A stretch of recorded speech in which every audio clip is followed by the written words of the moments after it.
പവിത്രാത്മാക്കളായിട്ടുള്ള ഋഷിമാരാണ് ഏറ്റവും വലിയ ഗുരു.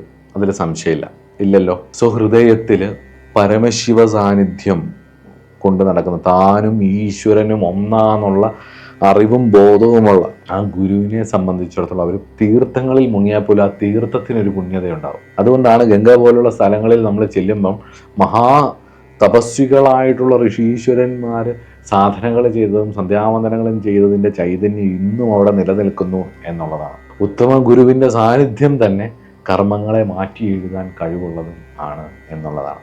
എന്നാൽ ഇന്നത്തെ കാലത്ത് ഒരുപാട് ഹീലിംഗ് ഗുരുക്കന്മാർ ഇറങ്ങിയിട്ടുണ്ട്. നമ്മൾ ഇൻസ്റ്റയിലും ഫേസ്ബുക്കും യൂട്യൂബും ഒക്കെ കണ്ടു കഴിഞ്ഞാൽ ഒരുപാട് ഹീലിംഗ് ഗുരുക്കന്മാർ ഇറങ്ങിയിട്ടുണ്ട്.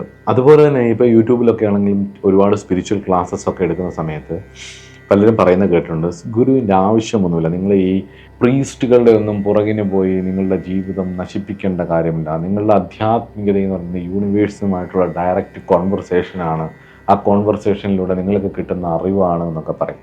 ശരിയാണ്, പ്രീസ്റ്റുകളുടെ ഒന്നും പുറകിന് പോയി അങ്ങനെ മുഴുകി പൈസയും കളഞ്ഞ് ജീവിതവും കളഞ്ഞ് അടിമകളായിരിക്കേണ്ട ആവശ്യമൊന്നുമില്ല. പക്ഷേ ഗുരു എന്ന് പറഞ്ഞാൽ അതല്ല. ഗുരു വേണ്ട എന്ന് പറയുന്ന പല ആൾക്കാരുടെയും വീഡിയോയുടെ ടൈറ്റിൽ എന്ന് പറയുന്നത് സ്പിരിച്വൽ ഗുരു, അല്ലെങ്കിൽ spiritual scientist, spiritual coach, spiritual councillor ഇങ്ങനെയൊക്കെ ആയിരിക്കും, സ്പിരിച്വൽ മെൻറ്റർ ഇങ്ങനെയൊക്കെ ആയിരിക്കും. ഗുരു വേണ്ട എന്ന് പറയുന്നവരുടെ ടൈറ്റിലാണ്. അതുപോലെ ഉണ്ട്, പുസ്തകങ്ങളൊന്നും നിങ്ങൾ വായിക്കരുത്, നിങ്ങൾ ആവശ്യമില്ലാത്ത നിങ്ങളുടെ ഉള്ളിൽ നിന്ന് തന്നെ അറിവ് സമ്പാദിക്കണമെന്ന് പറയുന്ന കുറേ ഗുരുക്കന്മാരുണ്ട്. അവരുടെ പുസ്തകങ്ങൾ മാർക്കറ്റിൽ അവൈലബിൾ ആണ്. അപ്പം കലിയുഗത്തിൽ ഇങ്ങനെയൊക്കെയുള്ള ഒരുപാട് ഗുരുക്കന്മാർ ഉണ്ടാവും. അതുപോലെ തന്നെയാണ് ഹീലിംഗ്. ഇന്നത്തെ കാലത്ത് ഹീലിംഗ് പ്രത്യേകിച്ച് കേരളത്തിൽ ഈയിടെയായിട്ട് സ്പെഷ്യലി എനിക്ക് പരിചയമുള്ള middle class and upper middle class അല്ലെങ്കിൽ ഹൈ ക്ലാസ് ആ ഏരിയകളിലാണ് കൂടുതലും ആൾക്കാർ ഇതിലേക്ക് ഇമേഴ്സ്ഡ് ആവുന്നത്, ഉള്ളിലേക്ക് പോകുന്നതായിട്ട് എനിക്ക് ഫീൽ ചെയ്തിട്ടുള്ളത്. എൻ്റെ സുഹൃത്തുക്കളുടെയൊക്കെ ഇടയിൽ ഞാനിങ്ങനെ ചർച്ച ചെയ്യുമ്പം എനിക്ക് കൂടുതലും മനസ്സിലായിട്ടുള്ള, എൻ്റെ ഒരു ഒബ്സർവേഷൻ കൂടെ എനിക്ക് മനസ്സിലായിട്ടുള്ളൊരു കാര്യമാണ്. പ്രത്യേകിച്ച് ഈ അയവാസ്ക സെറമണി അല്ലെങ്കിൽ ക്യാമ്പോ സെറമണി എന്നൊക്കെ പറഞ്ഞിട്ട് കുറേ സെറമണീസ് നടത്തും. അതായത് ഈ അയവാസ്ക സെറമണീസ് എന്നൊക്കെ പറഞ്ഞു കഴിഞ്ഞാൽ ഈ ഇൻഡിജീനിയസ് കമ്മ്യൂണിറ്റീസിൻ്റെ ഇടയിലുണ്ടായിട്ടുള്ള ചില ഷാമനിക്കായിട്ടുള്ള പാരമ്പര്യമായിട്ടുള്ള കാര്യങ്ങളാണ്. ഇപ്പോൾ ഈ അയവാസ്ക സെറമണീസ് എന്നൊക്കെ പറഞ്ഞു കഴിഞ്ഞാൽ ഈ മഷ്റൂമുകളെയും അതായത് സൈക്കഡെലിക്സും അതുപോലെ തന്നെ പ്രത്യേക തരത്തിലുള്ള ബ്രൂകളും ഒക്കെ ഉണ്ടാക്കിയിട്ട് പ്രത്യേക തരത്തിലുള്ള കാര്യങ്ങളൊക്കെ ചെയ്ത് കഴിക്കുന്നത് പണ്ട് കാലത്ത് ഷാമനിക്കായിട്ട് അവരുടെ പാരമ്പര്യമായിട്ട് നിലനിന്നിരുന്നതാണ്. അതുപോലെ തന്നെ ഈ ക്യാമ്പോ സെറമണി എന്നൊക്കെ പറയുന്നത് ഈ ഷോൾഡർ സ്കിന്നൊക്കെ കരിച്ചിട്ട് ഈ ജെയിൻ മങ്കി ഫ്രോഗിൻ്റെ ഒരു തരം വാക്സ് ഉണ്ട്, ഒരു വിഷമുണ്ട്, അതെടുത്ത് കുത്തി വെച്ചിട്ട് ഹീലിംഗ് ആയിട്ട് ചെയ്യും. ഇവിടെ എത്തിയിട്ടില്ലാത്ത ഇനിയിപ്പോൾ വരാൻ സാധ്യതയുള്ള പുതിയ ട്രെൻഡിങ് ആയിട്ടുള്ളൊരു ഹീലിംഗ് പ്രോസസ്സായിട്ട് ആഫ്രിക്കയിലുള്ളതാണ്. അതിപ്പോൾ വരാൻ സാധ്യതയുണ്ട്. ചിലപ്പോൾ അടുത്ത വർഷങ്ങളിലൊക്കെ ഇവിടുത്തെ ഇതിലും അതുപോലെ നമ്മുടെ ഹീലിംഗ് മാർക്കറ്റിലും കാണാൻ പറ്റുന്ന ഇബോഗിയൻ സെറമണി എന്നൊക്കെ പറഞ്ഞിട്ടുള്ള കാര്യമാണ്. ഇതുപോലെ തന്നെ മരത്തിൻ്റെ വേരുകളൊക്കെ വെച്ചിട്ട് ഉള്ള പരിപാടികളാണ്. ഇത് പാരമ്പര്യമായിട്ട് ഇൻഡിജീനിയസ് കമ്മ്യൂണിറ്റിയിലും അതുപോലെ തന്നെ ഈ പറഞ്ഞ ആഫ്രിക്കൻസിൻ്റെ ഇടയിലും ഒക്കെ നിന്നിട്ടുള്ള ഷാമനിക്കായിട്ടുള്ള ആരാധനയുടെ രീതികളൊക്കെയാണ്.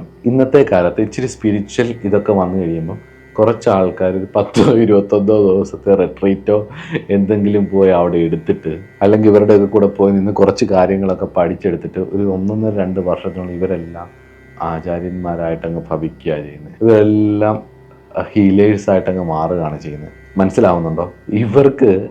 ഇവരുടെ ജീവിതത്തെ ഒന്ന് ഒബ്സർവ് ചെയ്താൽ, ഇവരുടെ കുറേ വർഷത്തെ ഒബ്സർവ് ചെയ്ത് കഴിഞ്ഞാൽ സ്വയം രക്ഷിക്കാനുള്ള ശേഷി പോലും ഇല്ലാത്ത ഇവരാണ് സ്വയം വ്യാസനായും അതുപോലെ തന്നെ വലിയ ഷാമനിസം ഫോളോ ചെയ്യുന്ന ഗുരുവായിട്ടും അല്ലെങ്കിൽ ശ്രീബുദ്ധനായിട്ടും രമണ ഭഗവാനായിട്ടും ശ്രീരാമകൃഷ്ണദേവനുമായിട്ടൊക്കെ സ്വയം അങ്ങ് അവരോധിക്കുകയാണ്, സ്വയം അതായി അങ്ങ് മാറുകയാണ്.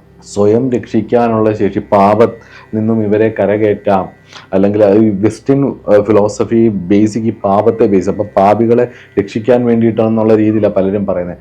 പാപത്തിനെ രക്ഷിക്കാൻ വേണ്ടിയിട്ട് പൊക്കോളുക നിങ്ങളുടെ ഇഷ്ടം, പക്ഷേ ആദ്യം സ്വയം രക്ഷിക്കാനുള്ള വക കണ്ടെത്തൂ. കാരണം ഇല്ലെങ്കിലും കുറേ വർഷം കഴിഞ്ഞ് നോക്കും പലർക്കും മാനസിക രോഗങ്ങളും അവരുടെ ആരോഗ്യവും ക്ഷയിച്ച് പലതരത്തിലുള്ള ജീവിതാനുഭവങ്ങളിലൂടെ കടന്നുപോയി ഒരു വ്യക്തിക്ക് ഒരിക്കലും ഒരു നല്ലൊരു ജീവിതം നയിക്കാൻ ആഗ്രഹിക്കുന്ന ഒരാൾക്ക്, ഒരു കോൺട്രിബ്യൂട്ടറിന് ഒരിക്കലും അനുകരിക്കാൻ പറ്റാത്ത ഒരു ജീവിത സാഹചര്യങ്ങളിലൂടെ ആയിരിക്കും പലരും കടന്നു പോകുന്നത്.